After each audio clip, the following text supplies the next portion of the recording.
Hi, I'm Steve from rcdads.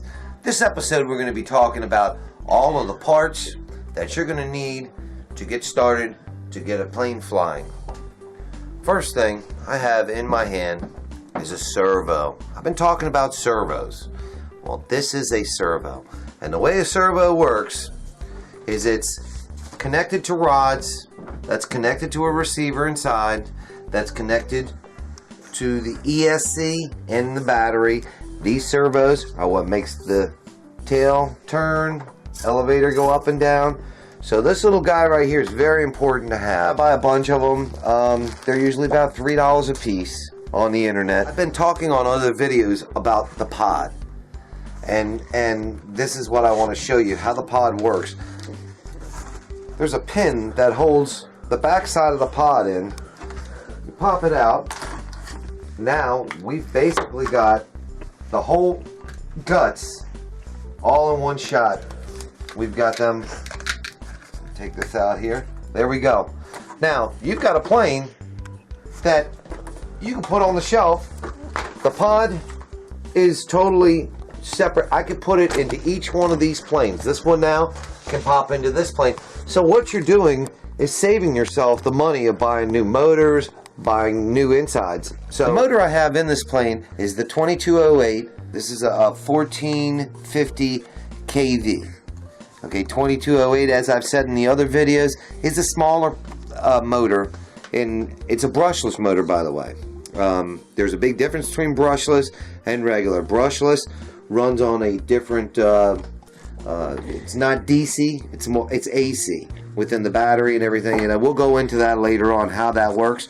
But brushless doesn't work like a normal motor. This spins from the outside. Normal motors spin, just the pin spins and everything's spinning on the inside. So this is a really cool motor. This is the newer technology. Well, it's been out for a couple of years, but to me it's newer. So okay, the next thing that's inside of this, you've got an ESC. I've been talking about an ESC. This is what it looks like. Okay, it's pretty basic, you know, just looking at it. But this controls your throttle. This also controls the receiver. This will plug into your receiver. This is a little receiver here. This will plug into your receiver, which sends the signal from my controller to the receiver to this. This also powers up the servos. The whole system right here works everything. Very important. Okay, now there's another thing you're going to notice. As I've talked about before, we're going to start working on doing some soldering. Well, you need to solder. There's little pins that you have to buy and clips. Okay, you need to be able to solder these little clips on to connect to the motor. You're also using them to connect to the battery. I want to show you the basics of how this little stand and everything works. The nicest part about this is when you're trying to solder, you have your hands free. So you're not trying to hold one wire on. You're basically, you're able to, you know, do it hands free.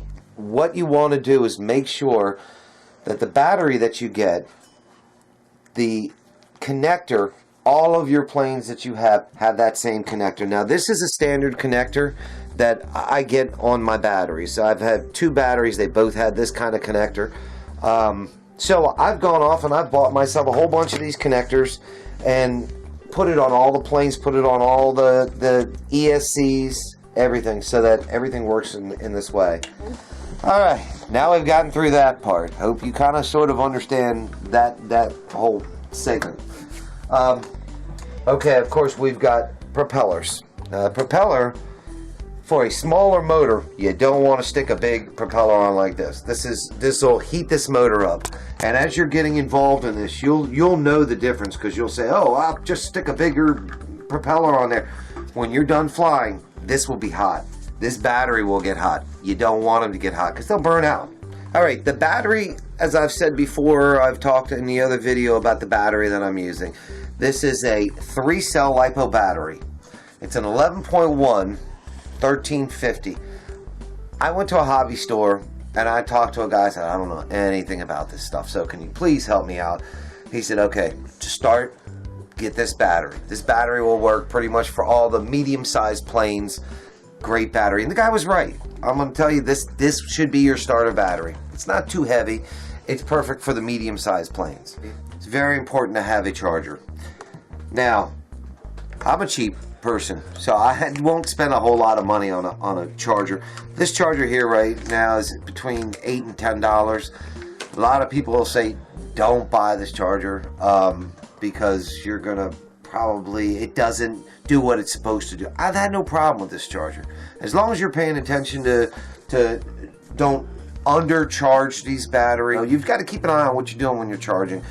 If you undercharge these batteries have got to stay at a 30% rate. They have to be charged up to 30%. Anywhere below that, you'll burn them out. Now, if you do burn this battery out, it will defect. It will explode on you. It will. This is a dangerous thing. So you have to be really careful as to knowing. Now, a lot of times in the ENCs, they won't let you go lower than 30% on the battery. They will know that you're down too low. So these all work together. So using this kind of charger has been really good to me. The last thing is the receiver. Now, I've got 2 or 3 of these receivers. They're bindable for this controller. I have them all in my pods so that I can fly different planes. If you look up here at this one, my squirrel bag, I've got a receiver up in this one too. This one has everything in it already. So this is ready to fly. But the receiver, definitely important to be able to bind different receivers to your controller. All right, thanks for watching, guys. We're down in the boiler room, as you know already. This is my place to have my hobby, my relaxing time. I guess in the next video I'm going to show you how to start building some of these planes